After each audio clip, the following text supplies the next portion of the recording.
Olá, seja bem-vindo a mais um podcast da Domi. Aqui nós buscamos trazer temas relevantes para o dia a dia dos empresários. E hoje nós vamos falar um pouco mais sobre a reforma tributária. No nosso último episódio, a gente falou um pouco de como a reforma estava, então ali em novembro do ano passado. Falamos um pouco sobre o contexto geral da reforma e seus objetivos. Se você não assistiu ou ouviu, eu sugiro que você volte lá, escute, entenda um pouco mais sobre esse tema. Hoje nós vamos falar sobre como a reforma está agora, no início do ano de 2025, que ela já foi sancionada pelo presidente da República. E hoje, para falar sobre esse tema, eu estou aqui com a Marta, contadora e sócia da Domi, e que é a pessoa que está liderando aí nosso time, que está focado na reforma tributária na Domi. Marta, seja bem-vinda. Obrigada, prazer estar aqui e contribuir um pouquinho com os nossos clientes e os empresários para traduzir um pouquinho mais sobre, de fato, como a reforma tributária está, se ela virá ou não virá. Eu acho que a gente vai poder trazer um pouquinho disso hoje, né? Com certeza. Eu acho que o tema de hoje é um dos temas mais importantes para os empresários no ano de 2025, né? Acho que a reforma tributária, diante de tudo que a gente está vendo e como ela está sendo colocada, pode ser um grande diferencial, mas também pode ser um fator bastante problemático para as empresas que não se atentarem a todas as mudanças que estão vindo. Porque não é só uma mudança de carga tributária, né, Marta? É uma mudança também na forma de tratar, na forma de operacionalizar, na forma de emitir notas. Então, tem muitas coisas para que as empresas se adaptem aí durante esse ano de 2025. E já falando um pouquinho sobre isso, Marta, se você fosse destacar um pouquinho, assim, para a gente começar o assunto, dos principais pontos que já foram definidos e que as empresas precisam se atentar. Então, assim, quais são os principais impactos, digamos assim, que a reforma está trazendo? Se você me permitisse, antes de responder essa pergunta, eu traria um pouco sobre muitas dúvidas que o pessoal tem, que mas essa reforma tributária não vai sair, isso não vai acontecer de fato. Já falávamos no episódio anterior, que falamos sobre a reforma tributária, sobre como ela estava e que de fato estávamos prestes a ter o passo definitivo que mostraria a data que ela entra em vigor. Então, acho que nós tivemos, né, Melissa, em janeiro de 2025, precisamente aí no dia 16 de janeiro, então que foi publicado, que foi sancionado, teve um ato, um evento grandioso para falar de fato e trazer, então, essa promulgação, essa assinatura oficial por parte do presidente em relação ao projeto de lei complementar que vai regulamentar a estrutura geral da reforma tributária. Então, sim, ela tem data para começar. Então, nós já podemos dizer que ela já começa em 2025, sobre a perspectiva de como as pessoas precisam se preparar. Mas já em 2026, então, nós efetivamente vamos ter um começo de desembolso de fluxo de caixa que as empresas vão precisar se preparar, em virtude de testes, vamos chamar assim, mas que no final das contas vai ser um desembolso que as empresas precisam ter para depois efetivamente recuperar esse valor. E ela tem um começo de transição, então, em janeiro de 2027, e efetivamente acabou a brincadeira. Vamos dizer que poderíamos falar que 26 as empresas vão brincar de pagar mais e depois pegar de volta, mas em 2027 começa de fato o impacto desse aumento de carga tributária. Para todo mundo? Não necessariamente, mas para uma grande maioria vai ter um grande reflexo de carga tributária. A gente costuma dizer no escritório que essa reforma, ela não é só uma reforma tributária. Ela é transversal, ela é mais ampla do que isso, porque a última parte, eventualmente, que talvez vai ter que se preocupar é a contabilidade. Mas vai passar por uma revisão de negócio. Como o negócio está estruturado, os processos da empresa, a área de tecnologia, não somente sobre a perspectiva de ir lá e adicionar campos nos sistemas, mas sobre a perspectiva de formação de preço de venda, de custo de produto.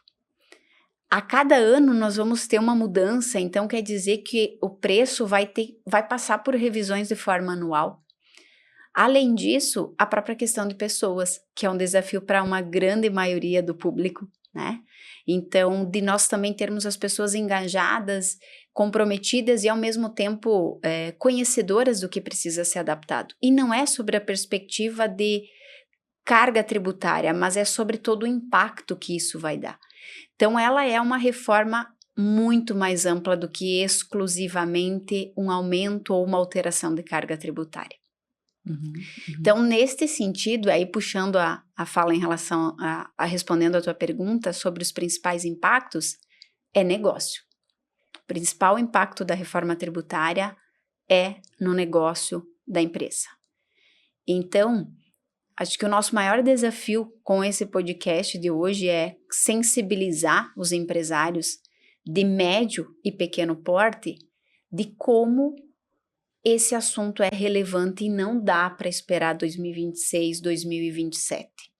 Sob pena de que, de fato, a empresa perca competitividade e perca mercado.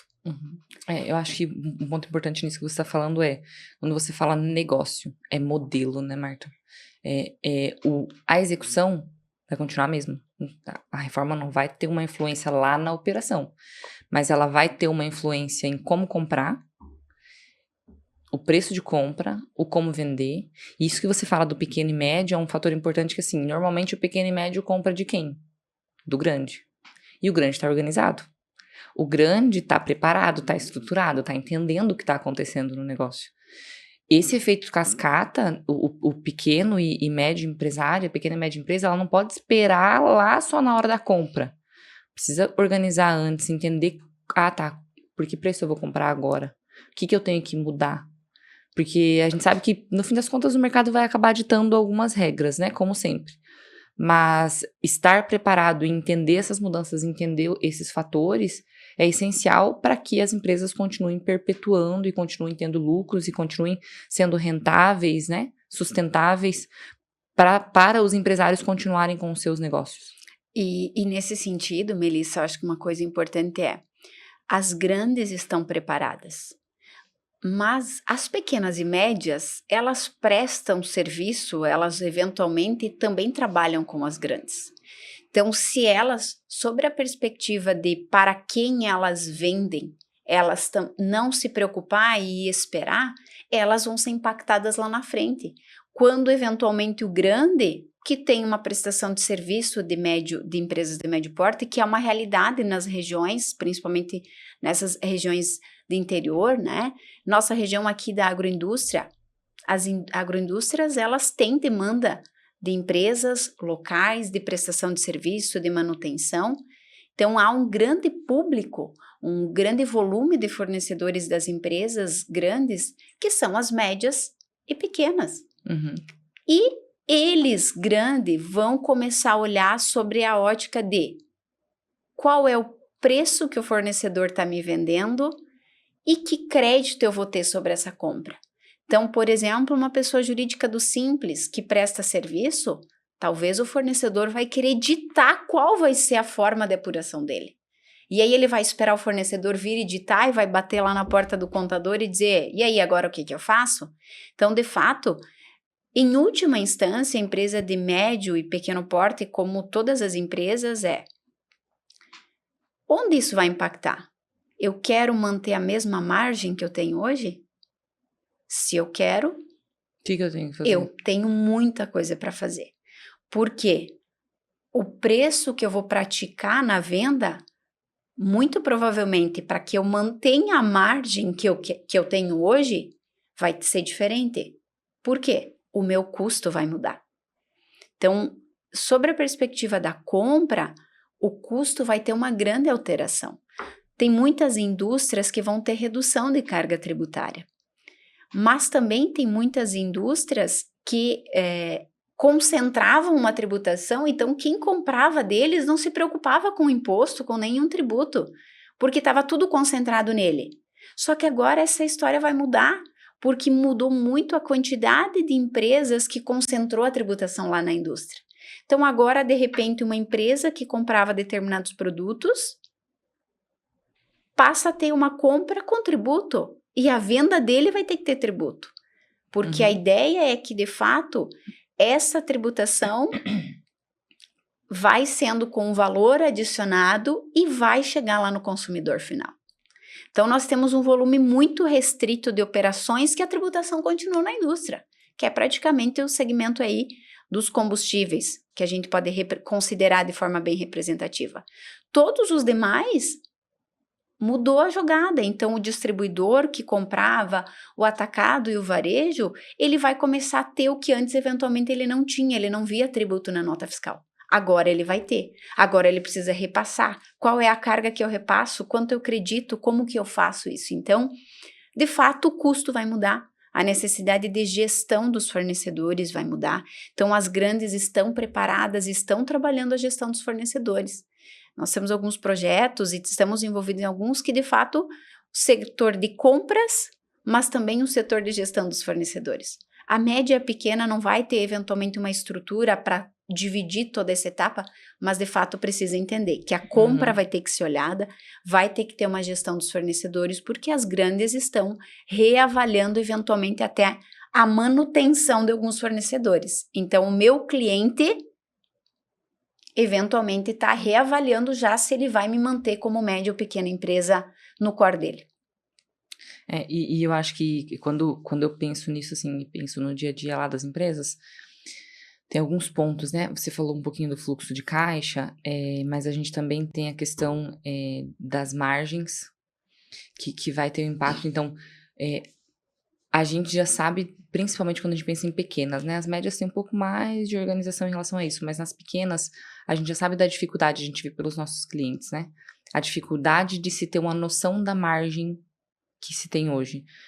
Muitas vezes, a noção de saber se todos os produtos estão sendo rentáveis. Porque muitas vezes a empresa tem duas, três atividades diferentes e uma ou outra não está tendo rentabilidade, não está tendo lucratividade e está sugando a outra.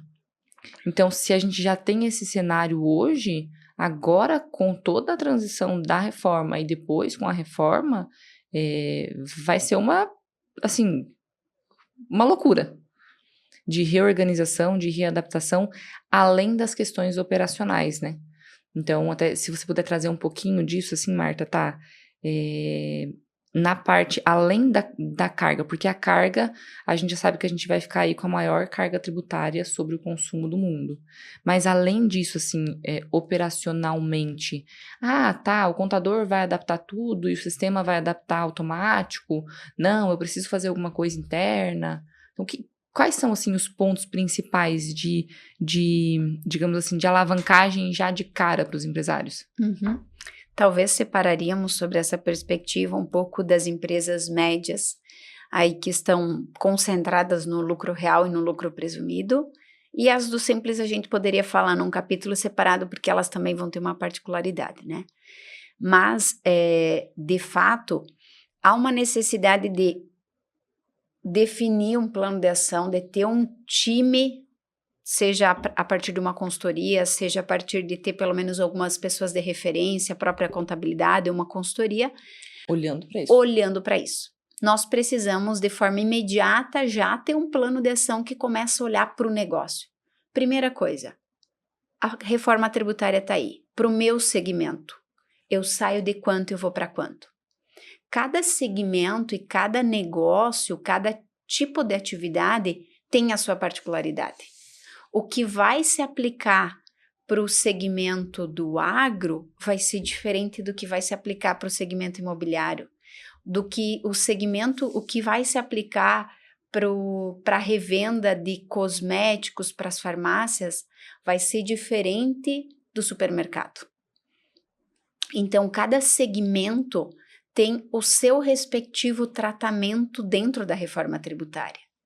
Como regra, a gente está falando de uma carga que estima-se em 28%, a alíquota efetivamente será publicada depois por uma resolução do Senado, mas tem segmentos que a carga não vai ser 28%, que a carga vai ser 20%, vai ser 10%, tem determinadas situações que vai ser 0%, tem determinadas situações que dependendo do meu negócio e para quem eu vendi, eu vou ter eventualmente um tratamento diferenciado. Então, primeiro ponto, Melissa, é o meu negócio. O que muda? Na reforma tributária, eu saio de quanto e qual é a minha nova realidade. Então, a primeira visão é olhar para o seu negócio. E isso que, eventualmente, nós, inclusive, enquanto consultoria, no nosso trabalho, a gente procura demonstrar quais são os impactos da reforma tributária no teu segmento e no teu negócio. Para que, a partir disso, de fato, comece o plano de ação das adequações que a gente precisa fazer. Sobre a perspectiva da compra, sobre a questão da gestão dos fornecedores, sobre a questão da formação do meu custo da mercadoria vendida, sobre a questão de tecnologia, sobre a questão da própria formação do preço de venda. Então, veja que a formação do preço de venda vai depender do meu custo. Vai depender também, com a visão de eu manter a minha margem, nós estamos indo para um cenário como quem está no real e no presumido, né? Vou olhar sobre essa perspectiva. Presumido não é mais uma alíquota reduzida de PIS e COFINS. Acabou o sistema de debita, paga menos e não acredita. Todo mundo, lucro real presumido, vai estar num regime de débito e crédito da contribuição dessa reforma tributária. Uhum. Então, para formar o meu custo, eu preciso ter a clareza para formar o meu preço de venda, eu preciso ter a clareza do meu custo da mercadoria vendida, da mercadoria produzida e mais. A reforma tributária vem com uma visão de simplificar. E é o que muito provavelmente nós vamos ter em 2033. Mas, então, nessa visão de simplificação, muitas coisas que hoje no PIS e COFINS não creditava, nós poderemos creditar. Então, quer dizer que o meu custo vai mudar, a tomada de crédito vai aumentar. Mas, ao mesmo tempo, o aumento da carga tributária vai acontecer. Então, a ideia é que, de fato, nós tenhamos uma simplificação. Então, o meu custo também vai mudar, só que, ao mesmo tempo, o meu desembolso vai aumentar. Por quê? Esse tributo vai ser por fora do total da minha compra. É como se fosse o IPI para o dia a dia do empresário. Então, quando eu vejo o total do produto mais os efeitos da reforma tributária. Então, o meu desembolso de caixa tende a aumentar, o meu valor do meu custo de compra vai aumentar em termos de desembolso, apesar de que eu talvez tenha uma melhor tomada de créditos. Então, nesse sentido, vem a questão de conhecer os impactos para o meu negócio e, a partir disso, de fato, ir para uma questão dos fornecedores. Como é que está a minha... Quais são os compromissos que eu já tenho ou pré-definidos com o fornecedor em termos de preço, com o meu cliente? Então, passa pela gestão do fornecedor, pela gestão dos contratos que eu tenho com o cliente, por questão de automaticamente rever minhas margens, rever o meu custo, adequar sistema para que, sobre a perspectiva de negócio, eu tenha essa formação de preço correta. Eu acho que um ponto importante nessa parte do sistema, Marta, é não esperar pelo sistema. Porque talvez, assim, se tem uma perspectiva ou uma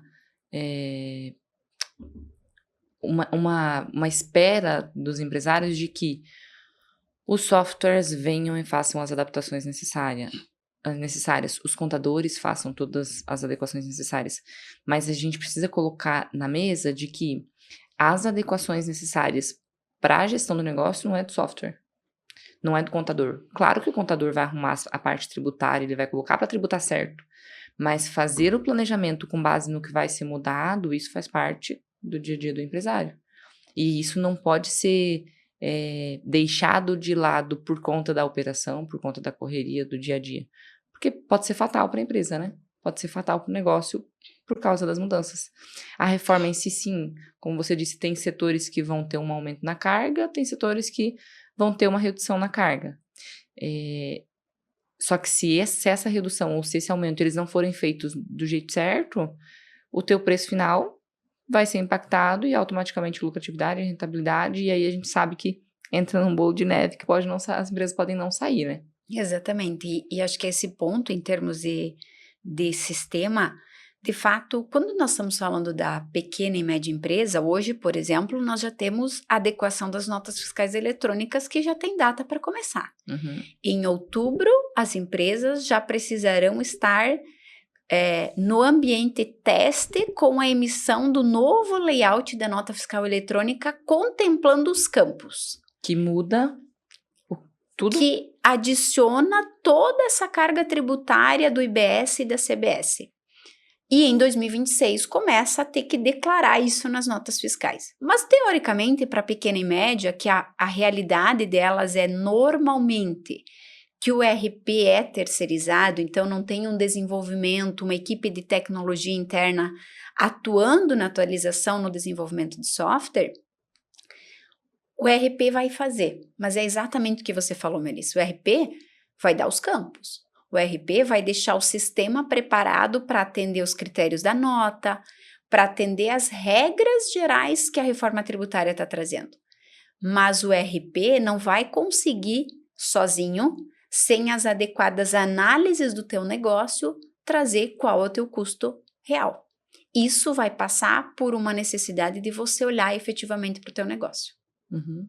Fazer as adequações. Fazer exatamente as adequações. E Marta, então assim, vamos lá, a gente falou das empresas do lucro presumido e real. Para os tributos que estão na reforma, vai ter um nivelamento. Então a gente não vai mais ter o que a gente tem hoje das mudanças de crédito e débito para empresas do lucro real no PIS e COFINS. Então isso tudo a gente vai aproximar as empresas. Então a dificuldade de cálculo delas vai ser igual. Exatamente. Né? Mas e as empresas do Simples?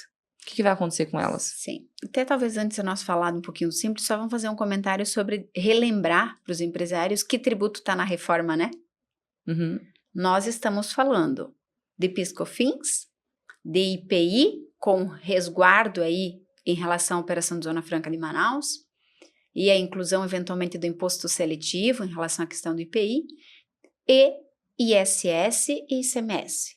Então, nós estamos passando por uma alteração significativa que lá em 2033 nós teremos o ICMS, o ISS, o PIS e COFINS com o mesmo regramento de incidência, que hoje tem uma grande diferença eventualmente.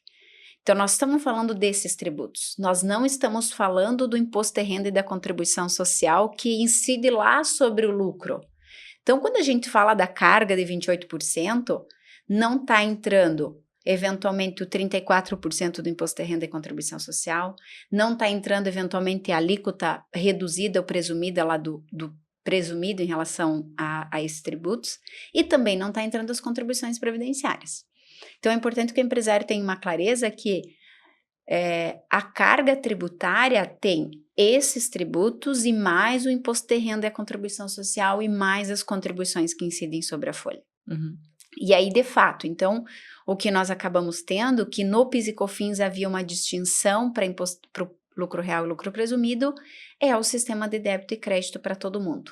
Então, efetivamente, às vezes os empresários já estão acostumados com a linguagem, não haverá mais o regime cumulativo do PIS e COFINS, exclusivamente da não cumulatividade, que é o sistema de débito e crédito, onde as entradas gerarão crédito e as saídas vão gerar o débito. Né? Uhum. E aí, acho que feito esse esclarecimento, conectando então com o Simples. E só nesse ponto, acho que, só para relembrar, né, a gente falou no começo, mas isso que a Marta trouxe agora, a gente trouxe bem detalhadinho Sim. no podcast anterior, então se tiver dúvida, se ainda não Sim. conseguiu entender, volta lá, assiste, ele é rapidinho e traz uma noção geral. A gente também trouxe um parceiro nosso para contribuir com esse entendimento, trouxemos até uma imagem que mostra um pouquinho dessas mudanças. Então volta lá, assiste, e aí depois volta aqui e continua ouvindo esse podcast. E agora, de fato, então, falando das empresas do Simples, o Simples tem todo um regramento em termos de legislação, um regramento tributário, um tratamento, vou chamar um pouco mais personalizado, com o intuito de contribuir para essa etapa de início dos negócios da empresa. A finalidade do Simples é, de fato, que a empresa começa, no começo ela tenha uma menor complexidade. E a meta é que todas as empresas cresçam e não permaneçam no Simples, que elas ultrapassem o faturamento dos 4.800.000 e optem por regime aí do lucro real e do lucro presumido. Então, nessa perspectiva de que o Simples ele tem todo um regramento, não é nem bem um regramento, né? O regramento de contabilidade, a regra toda é igual, então toda essa operação normal, mas tem uma dispensa de muitos requisitos, de muitas exigências que as empresas que estão no real e no presumido têm. E nesse sentido, a carga tributária também é efetivamente beneficiada. Então, as empresas são tributadas no Simples, baseada no faturamento, com uma alíquota que o empresário já tenha clareza, Melissa. De que se eu faturo até X valor, a minha alíquota é 6%, se é outro valor, tem um escalonamento de até 6 faixas, e que vai chegar então a 30 e poucos por cento, mas concentrando os tributos que nós estamos falando que são objeto da reforma e os que não são objeto da reforma. Então agora, como fica uma reforma tributária em que as empresas do Simples têm uma parte da alíquota dos 6% ou do 21% lá da quinta faixa? Como que fica isso? Então, aí é o momento que começam as particularidades para as empresas do Simples. Então, as empresas do Simples, elas tenderão a ter dois cenários e vai mostrar como, eventualmente, elas, que muitas também são as prestadoras de serviço, as fornecedoras das pessoas jurídicas de médio porte, que vão poder creditar os seus gastos, às vezes alguns gastos que até não creditava antes.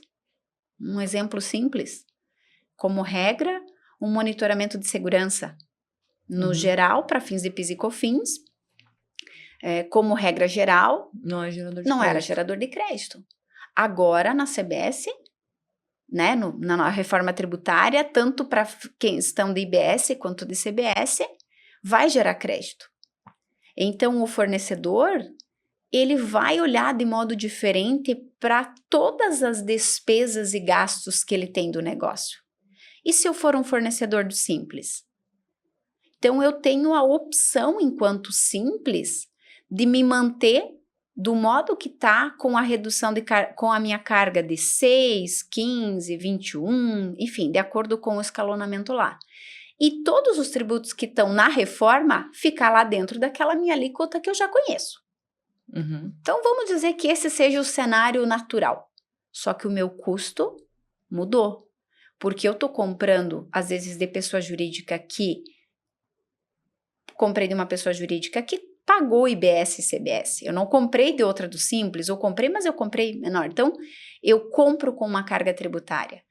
Eu vou ter um aumento de custo. Eu vou continuar praticando o mesmo preço na venda? Vou conseguir? Então, a realidade de custos e despesas do Simples também mudou, porque praticamente tudo vai ser tributado para fins de IBS e CBS. Então, num cenário simples, mesmo a pessoa jurídica do Simples que atenda o consumidor final, ela vai passar pelo repasse da carga tributária que tem a finalidade de ir passando vamos dizer, e nas cascatas, né, e nas etapas, ele vai ter um aumento do custo. E mesmo que ele venda para o consumidor final, se ele quer manter a mesma margem, ele vai ter que rever o preço que ele vende. Agora, se ele vende para uma empresa, ele vai ter que, talvez a empresa diga, olha, fornecedor do Simples, eu quero poder creditar sobre o valor que eu estou pagando para ti. Porque para ele é bom esse sistema de débito e crédito. Porque melhorou, ele vai poder creditar o monitoramento, por exemplo. Vai poder reduzir o valor da carga dele. E aí, se a pessoa jurídica se manter nos termos normais da carga, o fornecedor vai creditar só uma fatia em média, de 50% daquela alíquota total que ele está acreditando, que é onde vai estar esses tributos envolvidos na reforma tributária. Então, o crédito dele vai ser um crédito pequeno. Por que isso?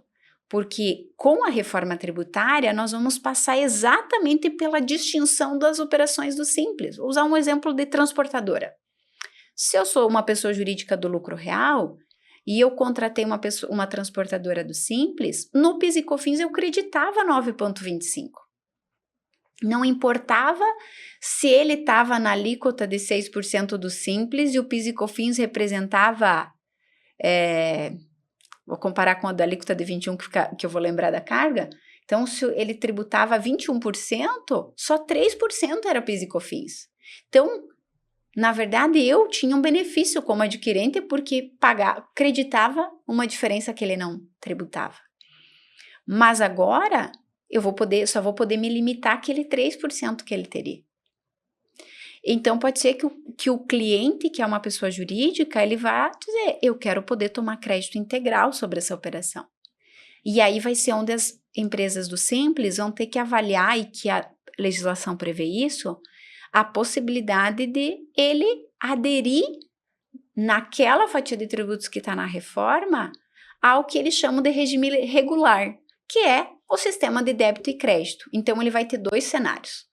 Uma parte dos meus tributos vai ficar lá na alíquota do Simples, fixa, e outra parte, que é 50% disso, vou sair disso e vou poder creditar tudo que veio por efeito cascata dos meus fornecedores e vou debitar minha saída. E o meu cliente vai poder creditar isso. Ou seja, o Simples, que hoje já não tem nada de simples, não, efetivamente deixará totalmente, talvez a expressão nem seja mais o Simples, né? Apesar de que ele tem uma né, a sigla do Simples tem um contexto por trás, mas que coincidentemente ficou com a palavra simples, de fácil, né? Então, ele de fato vai passar por uma necessidade de revisão. Por quê, Melissa? E assim, mas Marta, mas eu fico nessa. Acho que a grande questão vai ser o seguinte, Melissa, se nós comparar com 28% de carga, o fornecedor, eventualmente, ele vai fazer uma conta efetivamente de desembolso. Fornecedor do Simples, já que eu não posso creditar de você total, vou creditar 3%. E a alíquota é 28%, então eu tinha que ter assim, tu vai me dar pelo menos 25% de desconto, o teu preço vai ser 25% menor do que o preço que eu vou contratar da empresa da Melissa, que está no lucro real. E, em regra, essa margem não existe. Não tem como. Você não consegue ter uma diferença de preço tão grande. Então, aí é que efetivamente a competitividade da pessoa jurídica do Simples, que está no meio da cadeia, ou seja, que presta serviço para outras pessoas jurídicas, ela vai ter que reavaliar, de fato, o seu negócio. E que aí, Marta, nesse ponto, assim, quando a gente fala um pouco do planejamento, né? Para tentar exemplificar um pouquinho, assim, para o empresário. Hipoteticamente, se a gente tiver aqui uma empresa do Simples que tenha 2 grandes públicos. Uma empresa do Simples que venda direto para consumidor final, mas que também possa vender para a indústria. Ou, né, para outras pessoas jurídicas que vão continuar utilizando aquele serviço. É um ramo, é uma opção do empresário começar agora a pivotar o seu negócio ou focar o seu negócio ou em uma ou em outra coisa. A minha maior rentabilidade é a pessoa jurídica. Tá bom, vamos começar a trabalhar agora para aumentar o número de clientes da pessoa jurídica? Vamos começar a trabalhar a operação para ela ser mais rentável para esse público? Que aí lá quando vier a reforma, olha só, quando já estiver rodando a reforma, se você tiver no lucro presumido e real, a carga tributária vai ser tanto. E aí não passa por essa situação dificultosa com os clientes. Ou ainda, não, eu consigo trabalhar no modelo de negócio, eu tenho uma margem maior trabalhando para consumidor final. Então, vamos trabalhar com o consumidor final? E aí faz essa mudança e vem para cá. Então, é nesse sentido que a gente está trazendo e que a Marta comentou no começo, de sensibilizar o empresário para conseguir olhar para o seu negócio e dizer, não, para eu continuar sendo rentável sem sofrimento, porque pode continuar sendo rentável lá na frente sem pensar agora, mas vai ter sofrimento, com certeza vai ter sofrimento. Então, sem sofrimento, tendo lucratividade, começa a fazer essa migração, começa a focar o negócio em uma ou outra coisa, né? Então, acho que tentando exemplificar um pouco, é isso que a gente está tentando sensibilizar e trazer aqui nesse podcast hoje, né? E acho que um dado importante, Melissa, nesse contexto mas nós estamos falando de, quando a gente está tentando direcionar e sensibilizar o empresário de médio e pequeno porte, não vou lembrar os detalhes da fonte, mas está conectado com o Ministério da Fazenda, trata a quantidade de pessoas jurídicas que nós temos hoje. Nós temos umas 260 mil empresas do lucro real,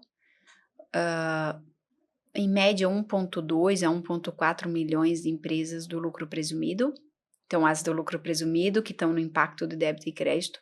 E nós devemos ser por volta de 6 milhões de empresas do Simples.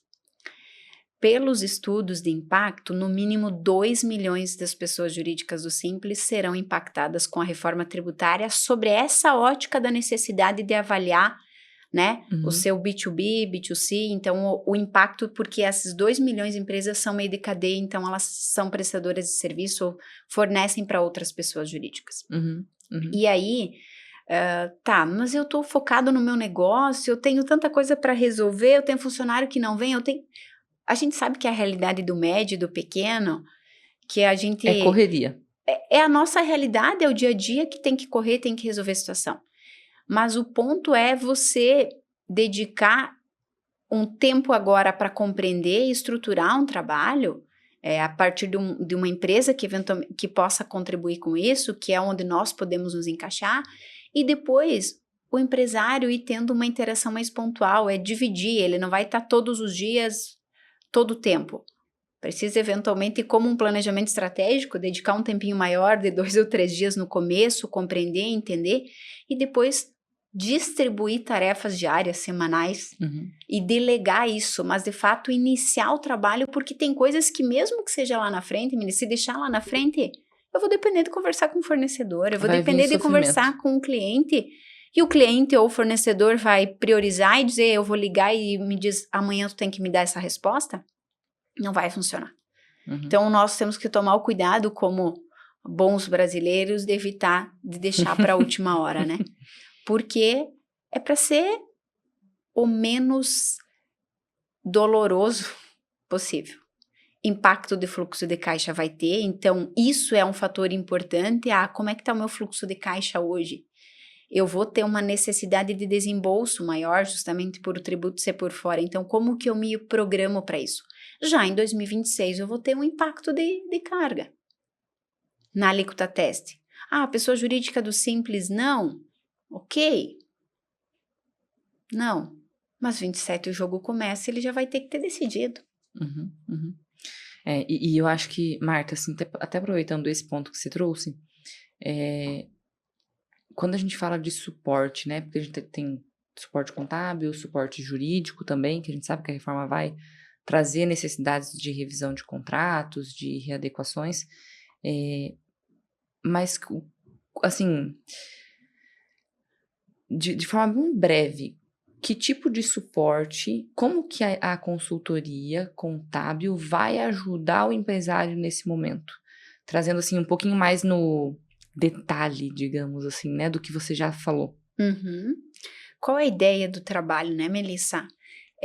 Como especialistas tributários e conhecedores de todos os detalhes do que está dentro da reforma tributária e do impacto em nível de segmentos e em nível de carga tributária para cada produto e para cada tipo de serviço, primeiro, ajudar o empresário a ter a clareza de qual é o impacto na sua carga tributária e, a partir disso, dar um suporte para ele, assessorar ele e orientar sobre, a partir de nós dimensionar o impacto da carga tributária, ele avaliar desde o segmento de compras, direcionando o plano de ação de quais são as ações que o compras precisa fazer em relação à sua cadeia de fornecedores, a gestão dos fornecedores, a parte a gente chama de o saneamento geral do sistema. Por quê?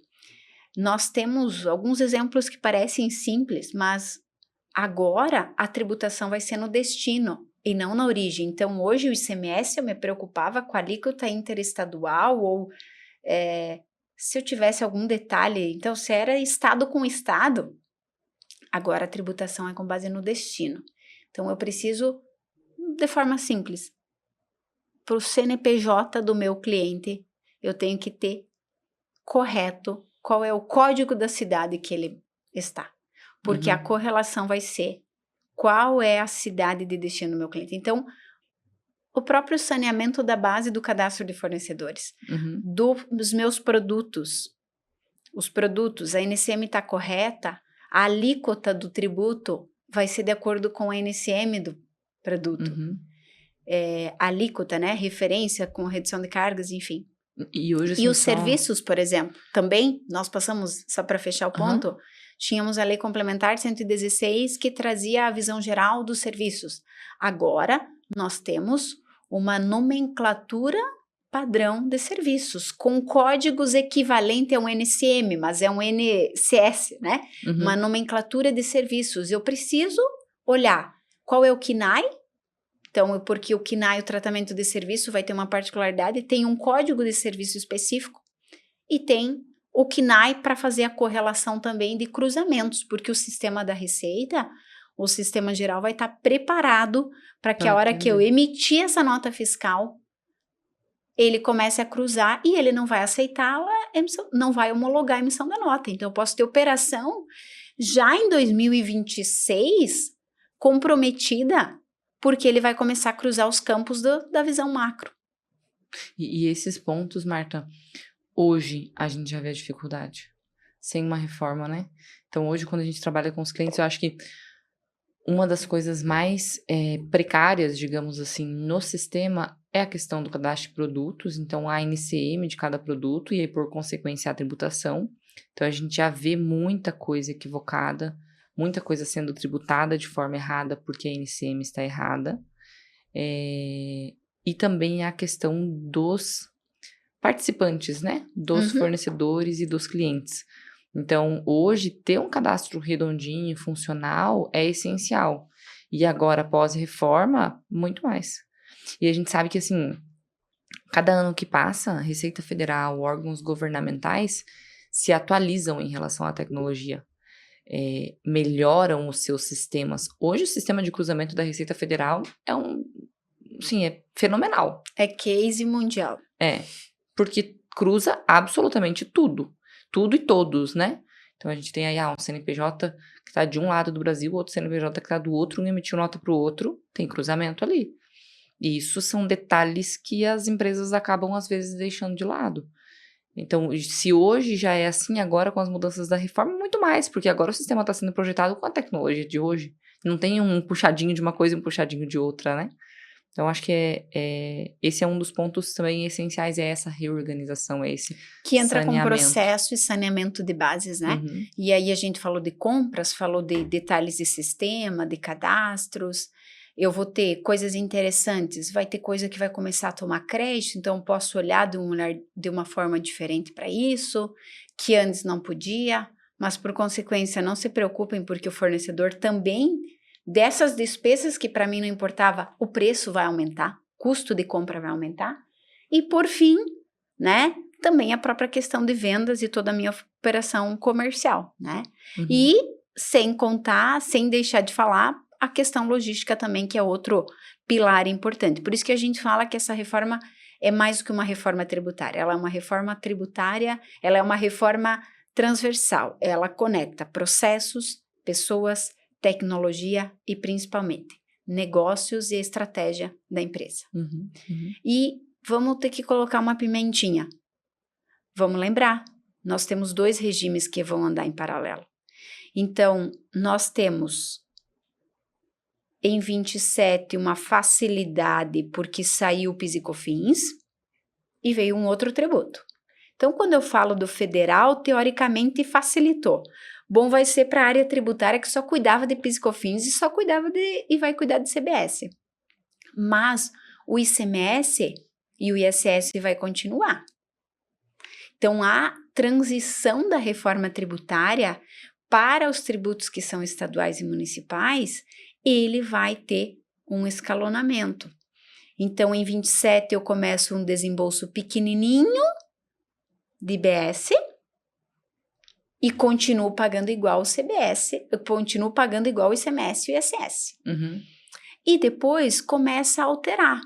Lá em 29, 30, 31, 32, começa a diminuir 10, 20, 30, 40% o ICMS e o ISS e começa a aumentar o outro. Então, nós temos duas particularidades aqui, Melissa.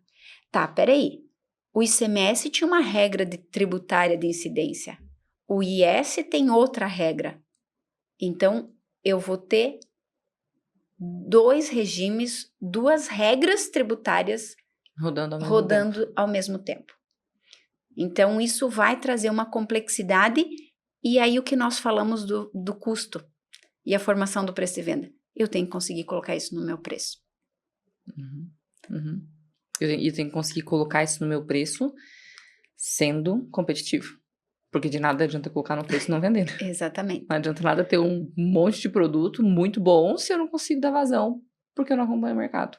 E aí, no aspecto do ICMS e do ISS, nós temos na questão do ICMS a questão dos benefícios fiscais, né, Melissa?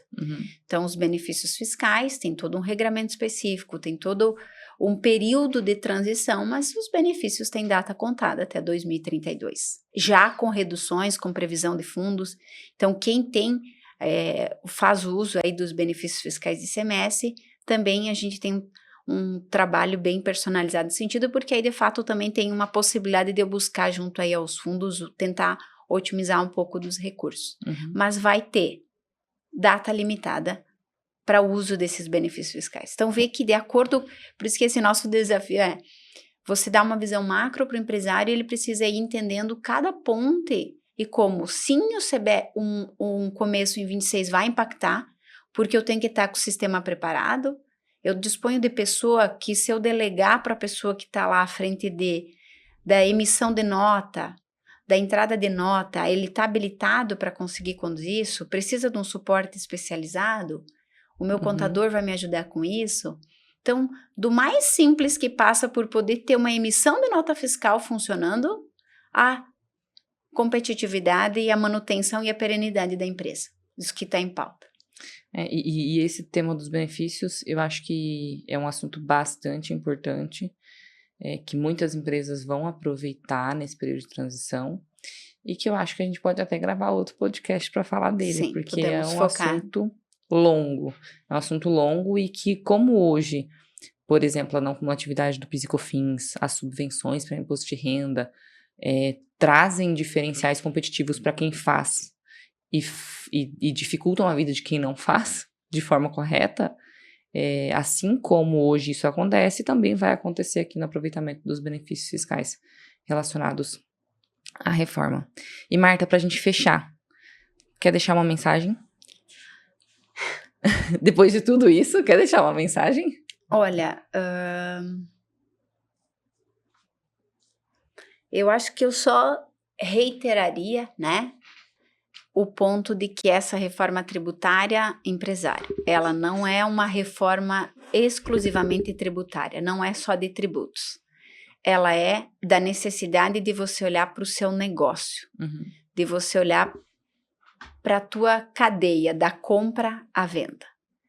Então, se eu pudesse dizer em uma frase, não deixa para a última hora.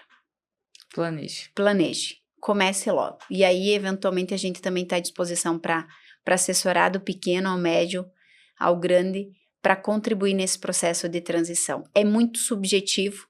Sabemos, como especialistas, que sabemos o nível de detalhe do plano de ação, do que precisa ser ajustado. Sei que, apesar desse podcast, parece assim, mas é muito subjetivo, o que mexe? Nós temos um plano de ação detalhado, onde eu vou entrar num detalhe de todos os pontos que vai dar uma clareza do que você precisa trabalhar para que o teu negócio, ele vai ter impactos, mas que ele seja os menores impactos possíveis, ou que você não sofra, não tenha impacto com as adversidades, as situações que vão acontecer, né? Que o teu impacto seja o menor possível. E na medida do possível, para que de fato você consiga passar por esse período de transição organizado. Eu acho que a principal mensagem hoje é: vamos organizar para evitar o sofrimento, para garantir a rentabilidade e para que os negócios continuem perpetuando e fluindo como eles precisam fluir, né? A gente sabe que a partir de outubro a gente já começa a ter mudanças, então a gente já começa com mudanças operacionais em relação às notas fiscais. A partir do ano que vem, parafraseando a Marta aí, já dá para começar a brincar com a reforma, só que essa brincadeira É saída de caixa, é o bolso. é o Então, bolso. já precisamos começar a pensar nisso, cuidar disso. 2027 começa a ficar mais severo, então, com as mudanças aí, principalmente voltadas para o PIS e COFINS. Então, como a Marta já destacou, ficamos à disposição para contribuir, para ajudar nessa mudança. Nos acompanhem nas redes, porque a gente está trazendo novidades em relação a isso, inclusive com alguns eventos online, alguns eventos presenciais também, para ajudar os nossos já clientes, mas também ajudar as empresas de modo geral nesse processo de transição que vai ser bastante delicado para a saúde dos negócios e a perpetuidade das empresas. Então, nos acompanhem, nos sigam nas nossas redes, para que a gente possa conseguir estar contribuindo aí, não só com esse assunto, mas também com outros assuntos voltados aí para a parte de gestão tributária, gestão contábil, de modo geral da sua empresa. Obrigada para quem nos ouviu até aqui e até a próxima.